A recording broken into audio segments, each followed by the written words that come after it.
The other thing I wanted to talk about before I started the lecture today is this equation.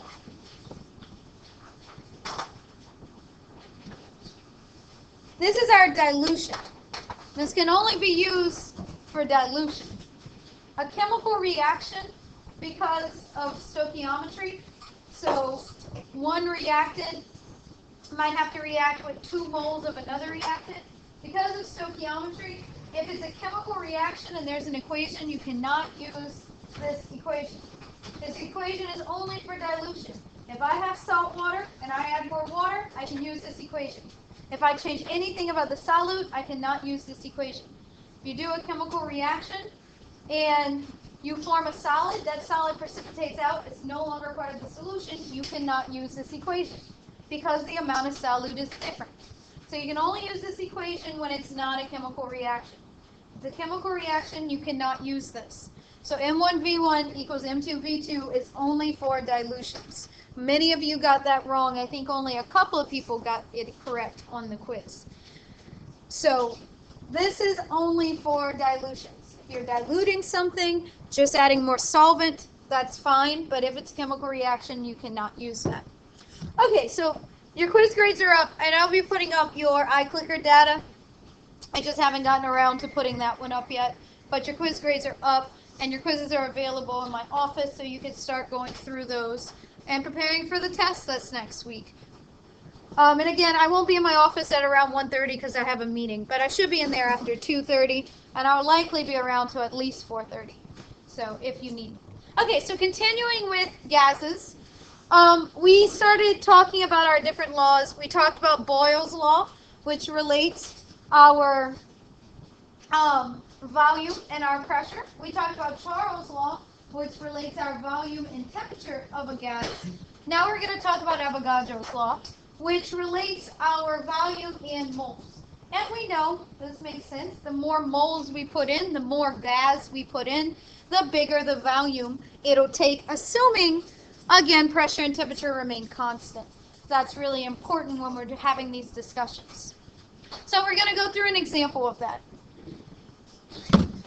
So let's go through an example where we have a 0.225 mole sample of helium as a volume of 4.65 liters. If we want to increase the volume to 6.48 liters, how much more moles of helium must be added? So we have our volume. We know how much we have.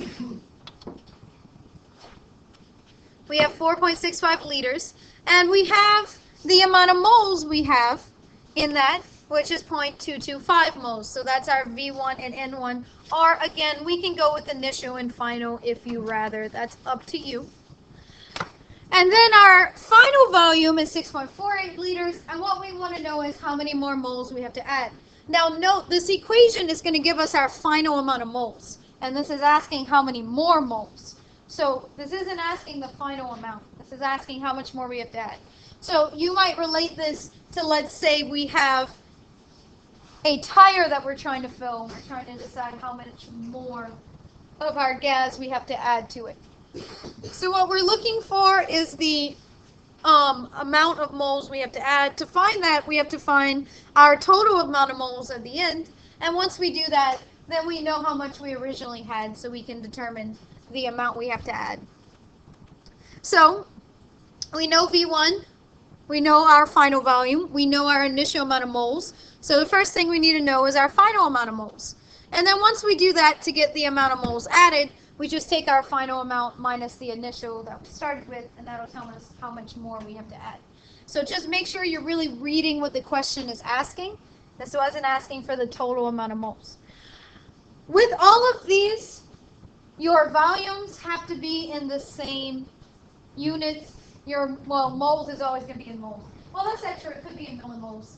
But, so it has to be in the same units. So if one of our volumes was in milliliters, we'd have to switch that. There's nothing that says it has to be in a certain volume measurement. It just has to be in the same unit. That's really important for us to compare. So they're both in liters, so we're fine there. We don't have to worry about doing a conversion. So our V1 over N1 is going to be equal to V2 over what we're looking for, which is N2. So we're solving for N2. Again, I like to solve my equation before I plug in, but that is up to you. So what we can do is cross our denominators.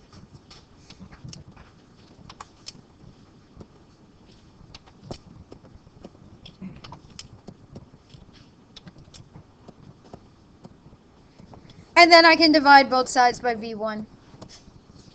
Again, if you are having trouble rearranging equations, please come see me or talk to your tutor, because you need to be able to do this. So I've rearranged my equation, and now I can plug in. And again, make sure you're labeling clearly so you don't plug this in incorrectly, because if I plug in my volumes in the wrong place, then I'm going to get the wrong answer. So my final volume times my initial amount of moles divided by my initial volume. Of course, my final amount of moles, N2, has to be more because my final volume is more than my initial volume. So if I plug this in wrong, I should be able to tell right away because my amount of moles would be less. So we know that if we add more moles, then we have a higher volume. So we already know that N2 should be a bigger number than N1. This is a good way to make sure that you're not making a simple mistake. To rationalize what your final number should be. Should it be more or less than your initial value? So we know it should be more because we know if our volume's bigger, we must have added more moles. So you can use that to rationalize, and if you do rearrange your equation wrong, you can look at that number and say, wait, that's not right. I did something incorrectly. So always make sure to do that, and that'll help you from making a simple mistake on a test or a quiz. So that N2, when I plug this in, my liters cancel out. I'm left in moles. That makes sense because that's what N means. So it should. If my liters don't cancel out, again, I did something wrong. So I do have more moles than what I started with, which makes sense. So now I can figure out the amount of moles to add, because this is my total amount of moles at the end, and that's not what my question's asking me for. So I can figure that out by subtracting, because of course this should be more, from my initial amount of moles.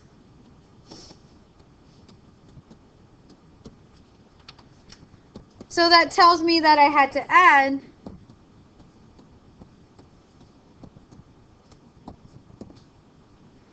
0.0885 moles to increase my volume to 6.48 liters.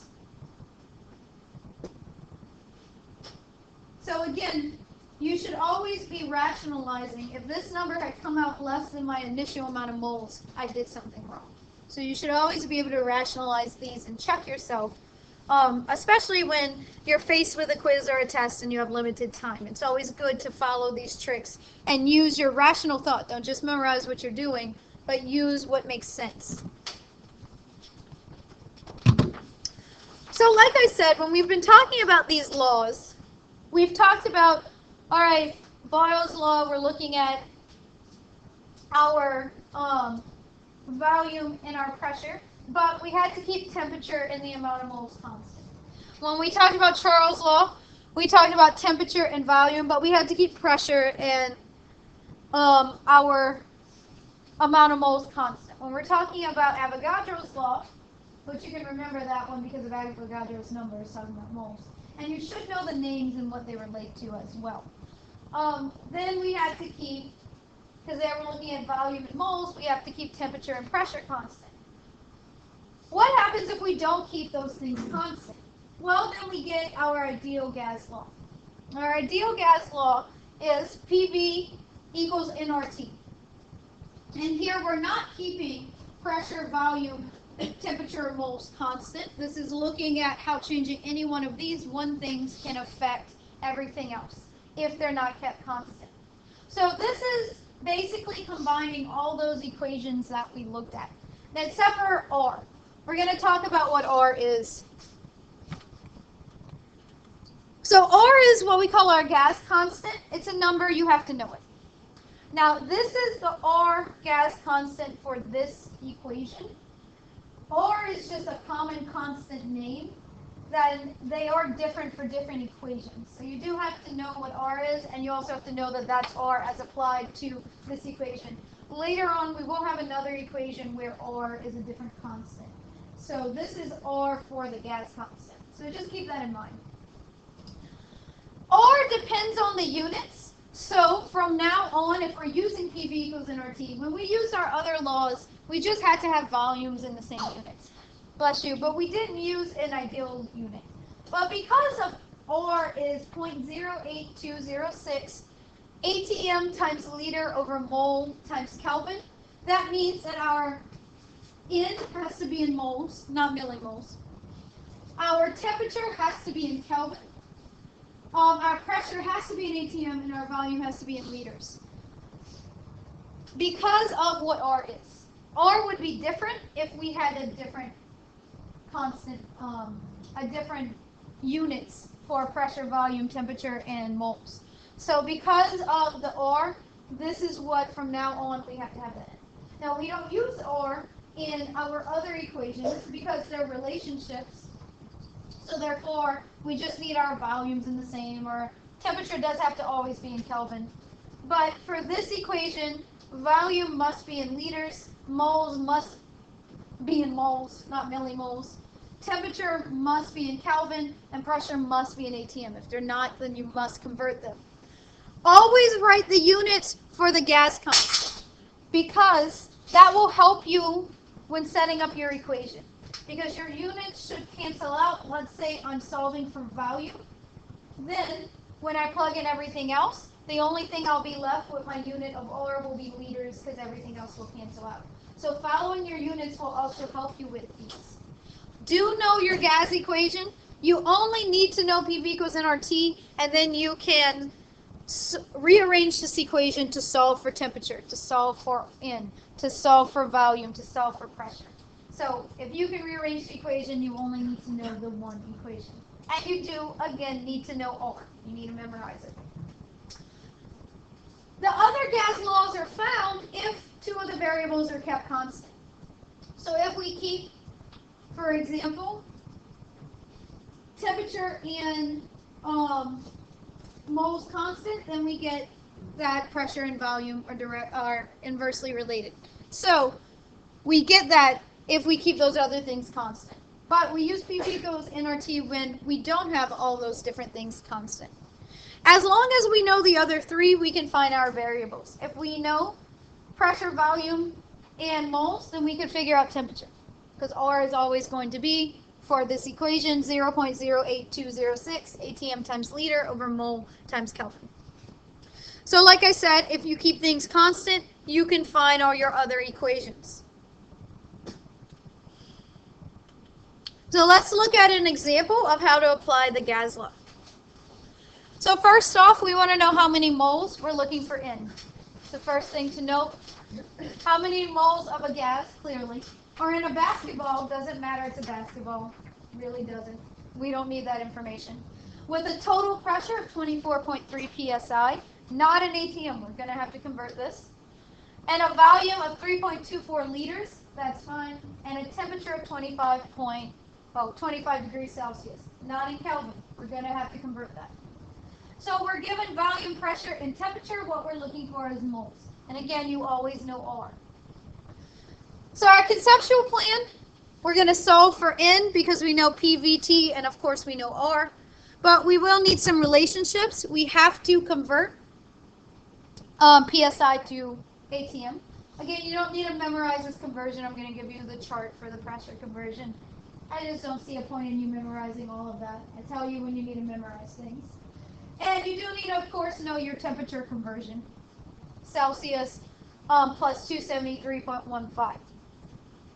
Once we do that, then we can figure out our final answer. So our first step is we have to do our conversion. So pressure needs to be an ATM, and you're never going to forget that if you write these units. As long as you write those units for R, you know pressure has to be an ATM, otherwise it will not cancel out with our R. So you don't even really have to memorize that if you know R and its units. So our first step, we're going to convert to ATM. So we have 24.3 psi. Our 14.7 psi goes at the bottom so we can cancel out. And again, here's a case where we know we only have 3 significant figures, but so you're not rounding too early, just keep a bunch of them. So that's our pressure in the correct units. Our second step is we need to convert our temperature into the correct units.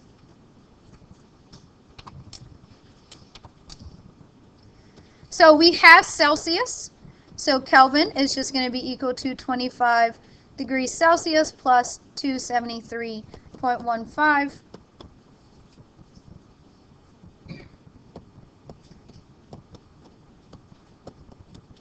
So now we have our temperature in Kelvin. And our volume is already in liters, so we don't have to do any conversion for our volume. So we're fine there. If it wasn't in liters, we would have to do that conversion. Now we can plug in. Now we're looking for in. So I like to, like I said, rearrange my equation before. That's all up to you. But I just find it easier when there's not a bunch of things and units to move around. So I can divide both sides by RT. That cancels out RT on this side. So I see my N is equal to PV over RT. If you're having problems rearranging your equations, please come work with me because it's really easy to make a mistake in this step. And it's a simple mistake that you shouldn't be making. So now that I have my equation, I can plug in and solve. So my N is equal to my pressure in ATM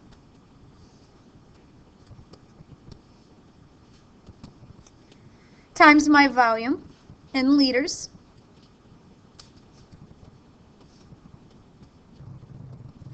divided by R, which you need to know.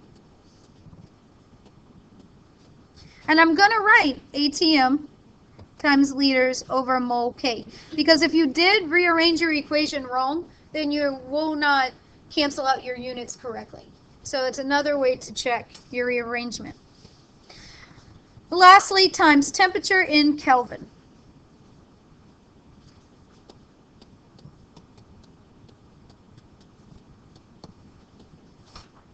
So my Kelvin cancels out. My ATM cancels out and my liters cancel out. Because remember, this would be the same as doing mole over ATM times liters on both the denominator and the numerator.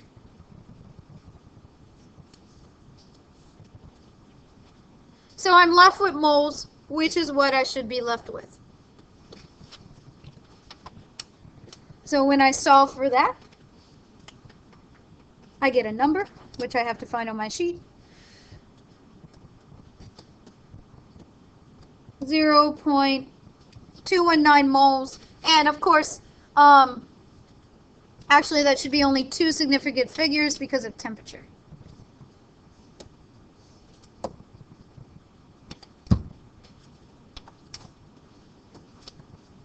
His temperature is only 25, so that's 2 significant figures. So that's 2 moles.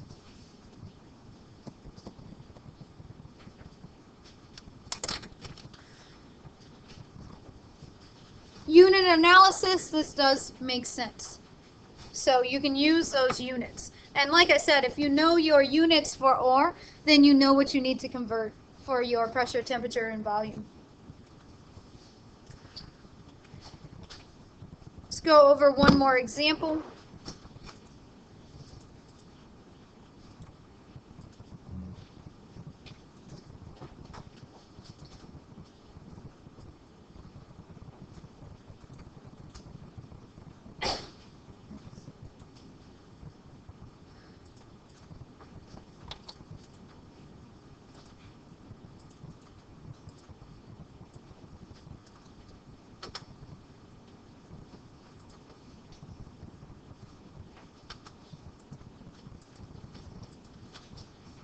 really don't know why it does that, but it drives me crazy. All right, let's look at this example.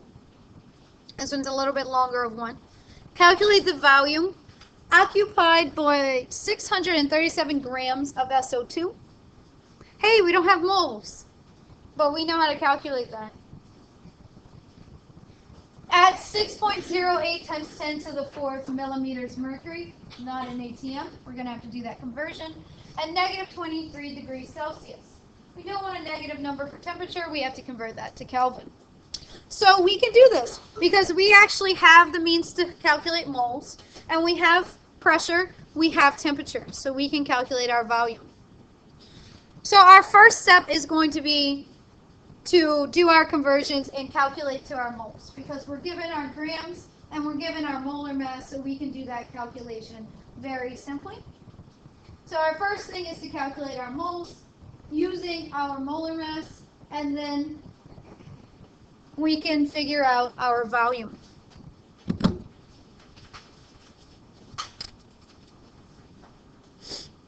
So we're going to find our moles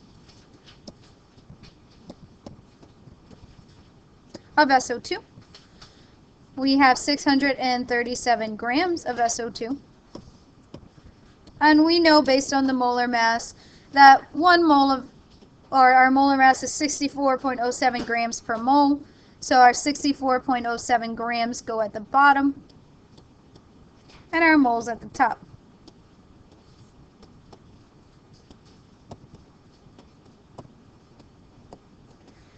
Now again, there should only be 3 significant figures, but let's keep all these decimal places for later. Now we can do our conversions.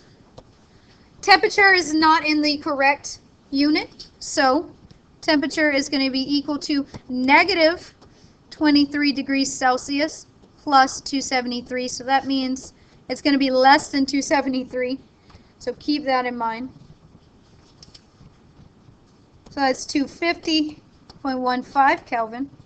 Don't lose that negative. That's very important. And then our volume, we're looking for, and our pressure is in millimeters mercury. Again, you do not necessarily have to memorize this, but once you've done enough examples, you're going to remember that 1 ATM is equal to 760 millimeters mercury, because you're going to see it again and again in your homework. So once you do it a bunch of times, you'll remember it. So our pressure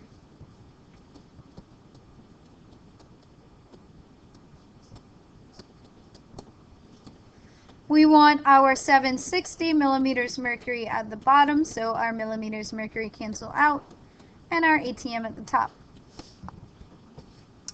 And that comes out to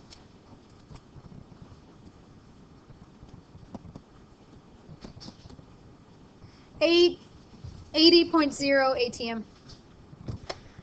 So now we can take our temperature, our moles, and our pressure and figure out our volume.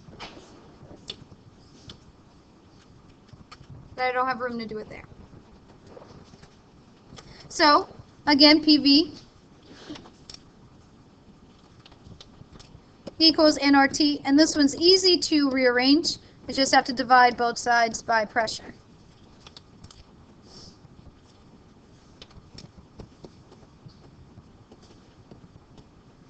So now we plug in everything we just found, our moles. Remember, that's only 3 significant figures, times our R,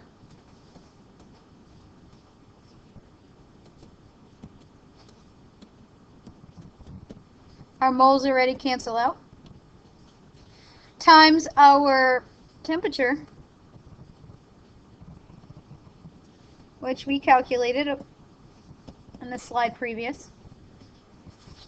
Kelvin cancels out, divided by, of course, our ATM, our pressure.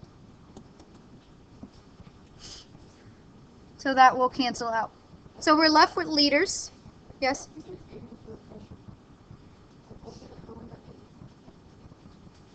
It might be true. I might have it written down wrong here.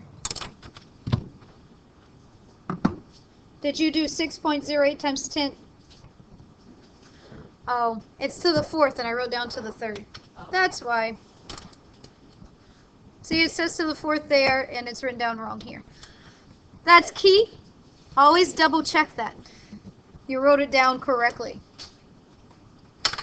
That's why. So that's why it's 80. So always double check your work when you're rewriting things.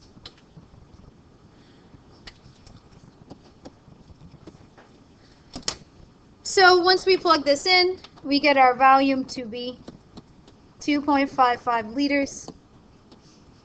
So if you're following your units, these are not very hard to do. And having a misplaced with your unit is an easy way to see that you rearrange your equation wrong. Since our volume of gas varies with pressure and temperature, it's often done that in the lab or reporting of things with gases are reported under standard temperature pressure conditions or STP conditions. And this just makes comparison easy. So if I'm writing a paper and I'm publishing something about a gas, if I'm following these standard temperature pressure conditions, then another paper that also follows them can compare because we're keeping them standard. So standard temperature pressure conditions are pretty straightforward. Pressure would be 1 atm. Specifically 1 atm. It has to be an atm. Standard temperature would be 273 Kelvin. So that's 0 degrees Celsius. That's just easy for the equation. And that way we don't have to worry as much about variations in reporting. So if something says it's under STP conditions or standard temperature pressure conditions or even just standard conditions, then you automatically put 1 atm and 273 Kelvin automatically if you see that. So let's look at an example of that. So here we have, so I don't know why this one's here. A gas occupies 10 liters at 44.1 psi and 27 degrees Celsius. What volume will it occupy at standard conditions? Assuming the amount of moles doesn't change, so our moles are kept constant. So how would we start with this particular problem? Where would we go? What would we start to look at? So first, we know what our pressure temperature is going to be at standard conditions. What we don't know is how many moles we started with. But if we know how many moles we started with, then we can figure out the volume at standard temperature pressure conditions. So our first step is we're giving everything to figure out the amount of moles that we started with the gas, because we know the volume it originally occupied, the pressure it originally was at, and the temperature it originally was at. So we have P1 and V1 and T1, so we can figure out our moles. Then assuming our moles don't change, then we can calculate what volume that would be at standard temperature pressure, because we know as soon as we read standard temperature pressure conditions that our pressure is at 1 atm and our temperature is 273 Kelvin. So we can do that. So our first step is first to find our moles. Once we find our moles at our original conditions, then we can calculate it at our standard conditions. Again, we need our volume to be in liters, which it is for V1. We need our pressure to be in atm. It's not, so we're going to have to do that conversion. And we need our temperature to be in Kelvin. It's not, so we're going to have to do that conversion. So that's our first step to find our amount of moles based on the information given. This second part, we don't need till we figure out its standard conditions. So right now we're just focusing on what was given in the first sentence. So let's calculate our pressure.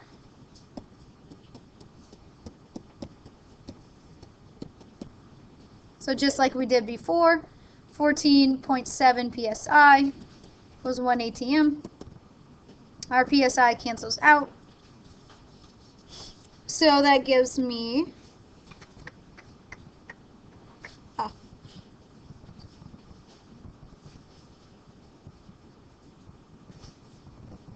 3 atm.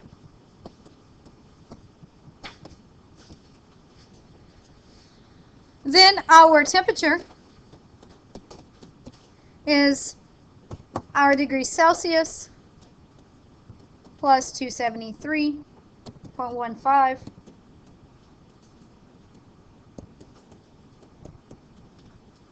So now we have our temperature and our pressure in the correct units, and our volume is already in liters. So now we can solve for our moles. So again, PV equals nRT, and I'm going to again solve for N.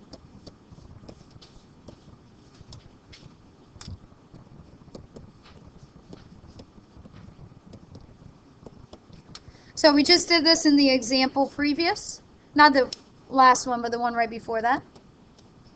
And again, if you are having problems rearranging your equation, because you really do not need to memorize the equation for each of the variables, then please come see me. But not at 1:30 today because I'm going to be in a meeting.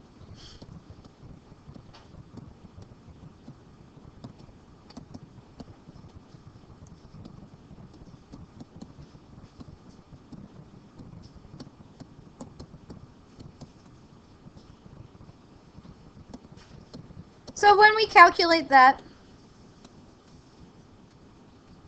we're going to end up with moles. That equals to our N for both N1 and N2, because the amount of moles is not changing, as it told us in the problem. And this should be 3 significant figures, but actually it should only be 2 significant figures, but I'm going to keep all my decimal places so I don't round too early. So now that I know my N2, now what I want is my V2. So again,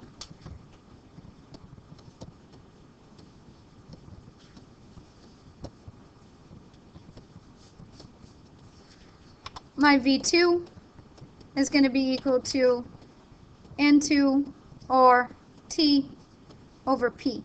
And under standard temperature pressure conditions, temperature is 273.15 because 0 degrees Celsius, and pressure is 1 atm. So I'm taking my moles that I found,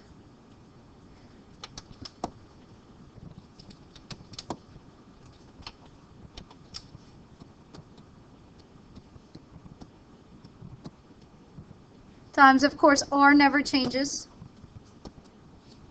It's a constant.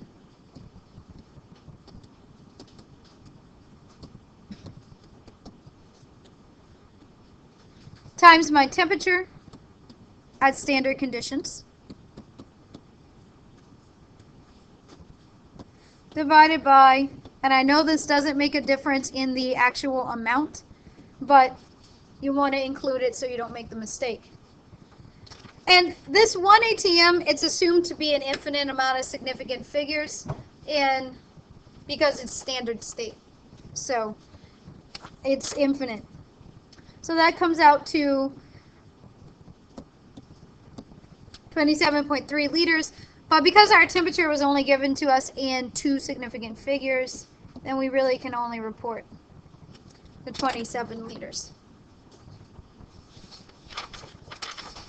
So that's what we mean by standard temperature pressure. As soon as you see STP, or standard conditions, then you know 1 atm and 273.15 Kelvin.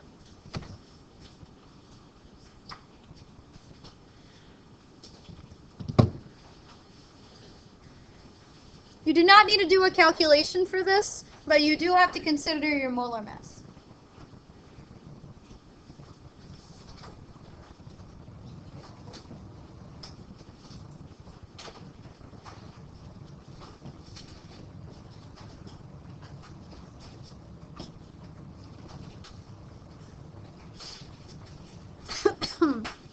Oh, it's smoky.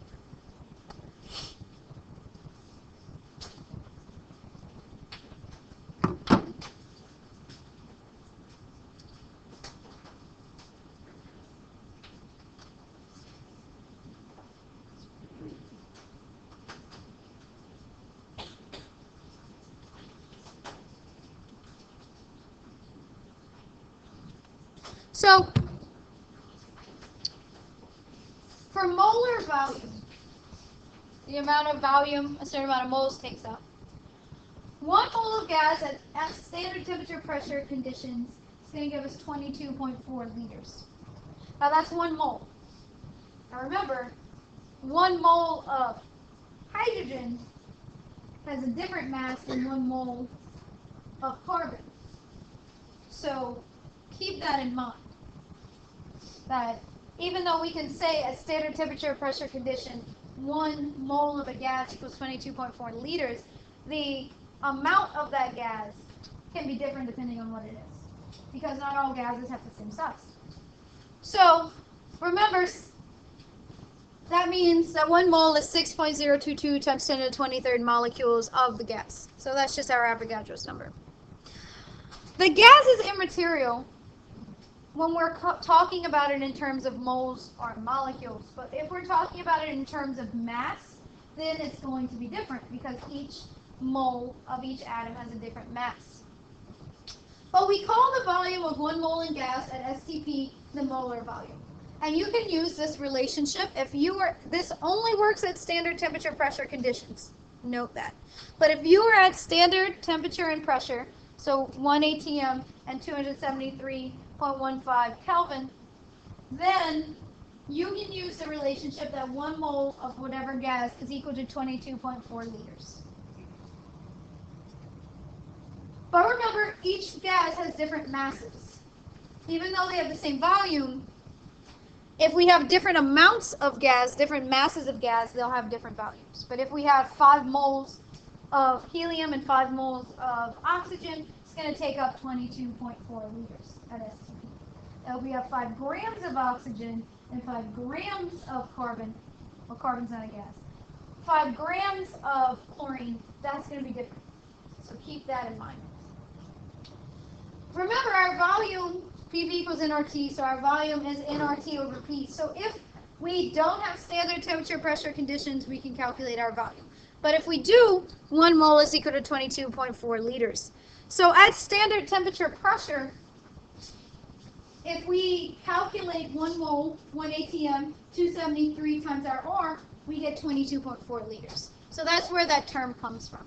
You can actually calculate it if you don't remember it, as long as you remember what standard temperature and pressure is.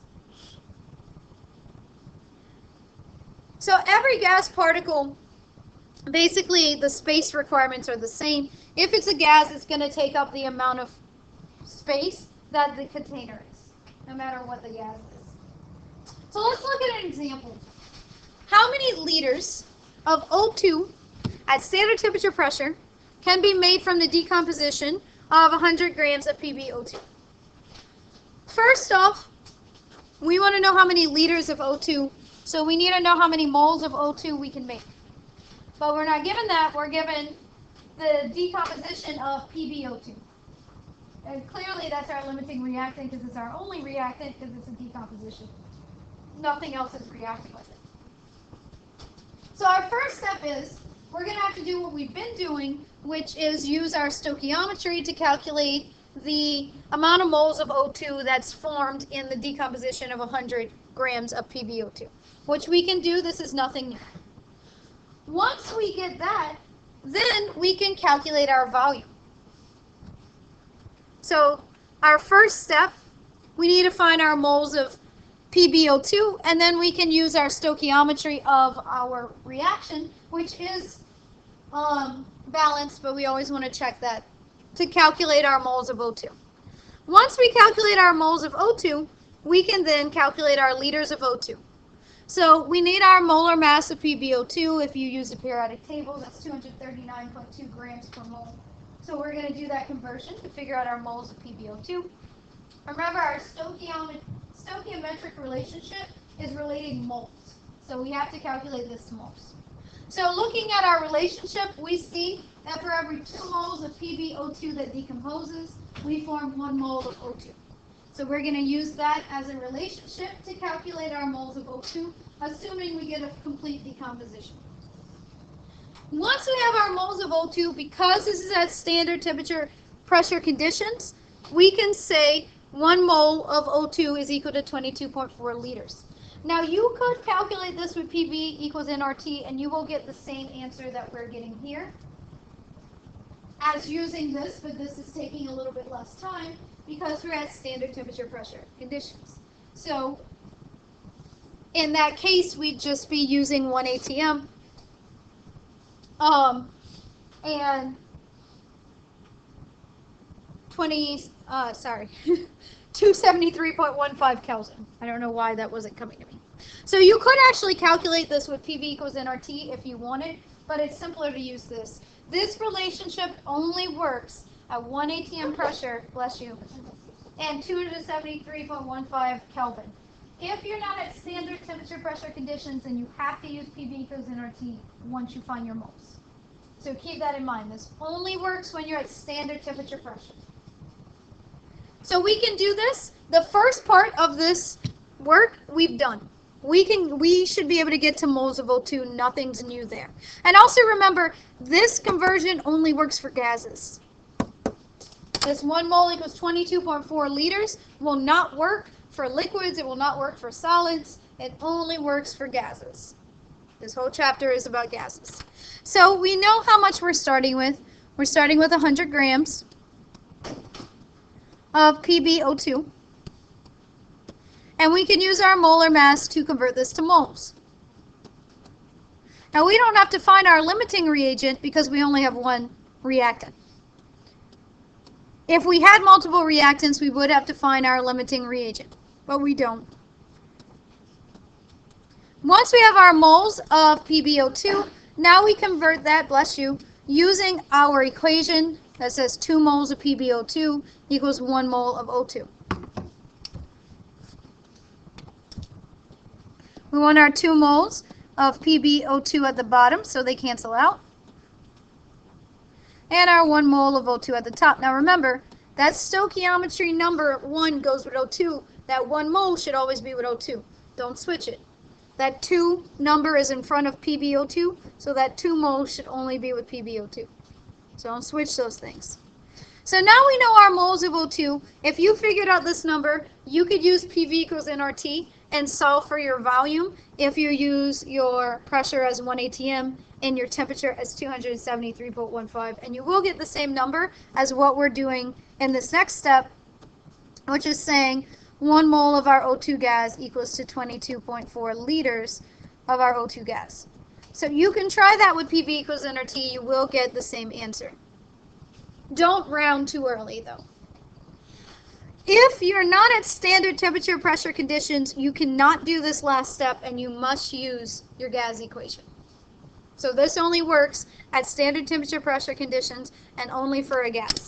But when we calculate this, we get a value of 4.68 liters of O2. Again, you can take that moles of O2 and plug it into PV equals nRT, and you will get that same answer. Yes?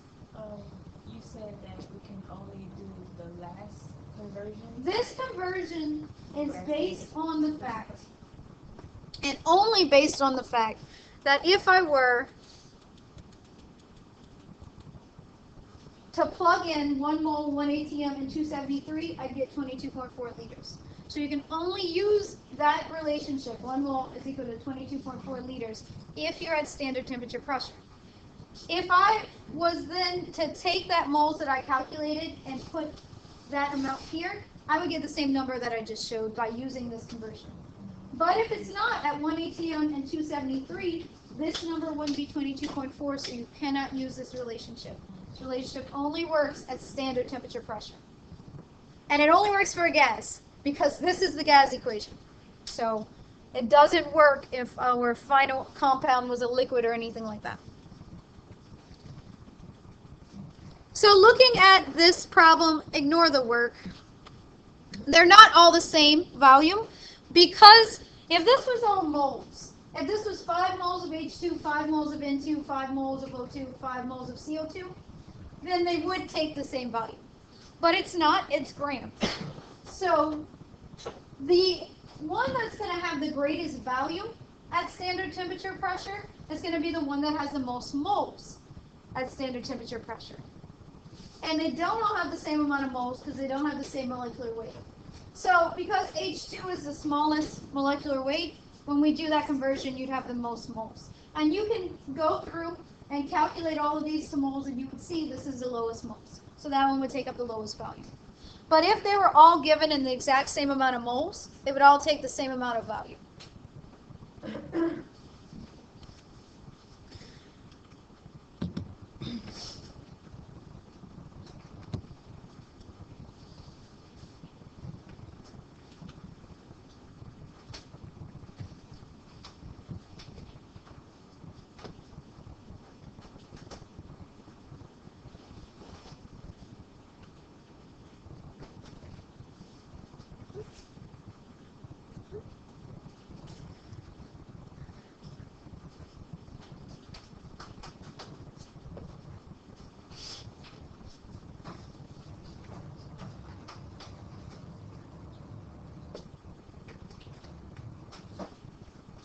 So let's talk a little bit about our gases on the molecular level.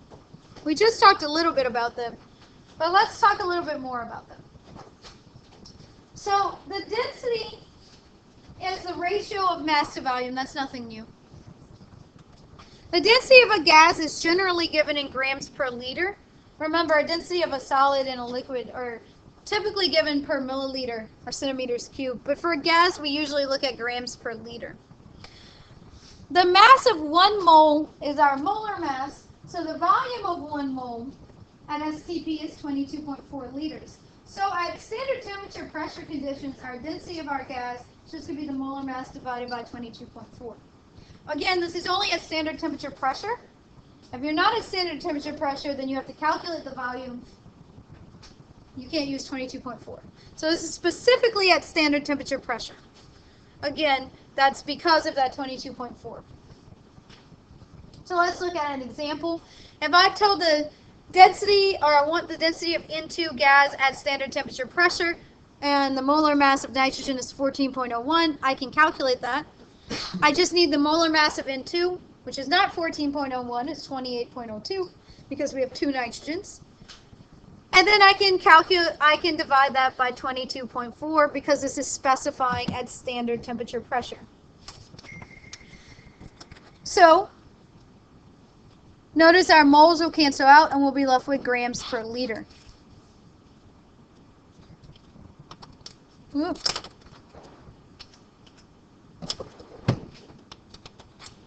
So our molar mass is 28.02 because remember, and nitrogen gas is a diatomic gas.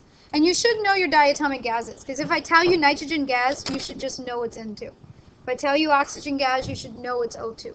So make sure you know which gases are diatomic. If I tell you chlorine gas, you should know it's CO2. So make sure you review that from chapter 2. I think it was chapter 2 when we went through that. So that is our grams per mole of NO2. And we're going to divide that, because it's standard temperature pressure, by 22.4. Our moles will cancel out. And we're going to be left with grams per liter. So that's our density at standard temperature pressure for nitrogen gas. Fairly straightforward. So our mass can be found, we can find our moles by doing our molar masses in grams per mole. So our molar mass at the bottom, our grams will calculate out. We can cancel out, we can calculate our moles. This is just general. We've been doing this since like day 2 of class. Maybe not that far back, but we've been doing it for a while. So that means our moles is equal to our mass divided by our molar mass. Again, that's just a different way of saying what we've been doing. So our density is our mass in grams divided by our volume in liters.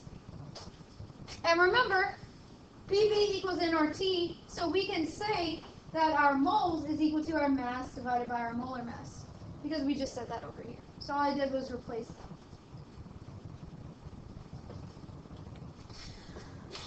Bless you. So if we want to figure out our density, what we need to know is our mass of the gas we have divided by the volume of whatever we have. Now again, if we're at standard temperature pressure, that's really easy. But if we're not, then we can't use that 22.4. Notice that density is directly proportional to our molar mass. So if I put in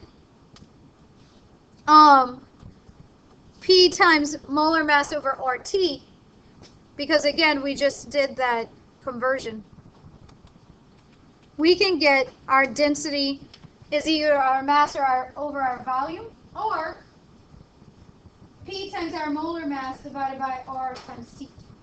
So you can use that equation to calculate your density without having to figure out your mass and figuring out your volume. Now, if you have your mass and your volume, you can easily do it. But if your mass isn't directly given to you, you can still figure it out by just knowing pressure or and temperature in your molar mass of your gas. If you use this at standard temperature pressure, you'll get the same answer. But in that case, your temperature would be 273.15 and your pressure would be 1 atm. So you will still get the same answer, but there's no need to do that at standard temperature pressure. Notice the 1 just cancels out. So if you're not at standard temperature pressure, this is your best bet for calculating your density. Unless if you're outwardly given your mass and your volume, then you don't really have to worry about this. Though, this will still work. So I'm going to answer this one. I'm not going to go through the example for that one until Monday. And whatever we get to on Monday is going to be on your exam on Wednesday. But here, which one? CO2? At standard temperature pressure, CO2 is going to have the biggest molar mass. So if we divide all of these molar masses by 22.4, this one's going to be the biggest number.